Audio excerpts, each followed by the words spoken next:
gusto niyang yung binrot out niya na katropa ni Robles, ang nanalo dun sa latest ni 698 million na namuhunan ng 30 million pesos para maipanalo nila. Yeah. So, wala siyang reaksyon dun.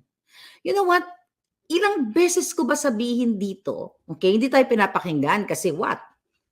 Kasi minamaliit tayong mga mamamayan. Okay? Nang sinabi ko, ano pang ginagawa mo, Kuting ng Norte? Bakit hindi mo sibakin? Bakit hindi? Wala nang preventive suspension. Kung ayaw ni Kuting, kasi pwede itong magamit later on, okay, sa kanya. Pag sa kay Kuting, sa impeachment. But I don't know, medyo mahaba yung process ng impeachment.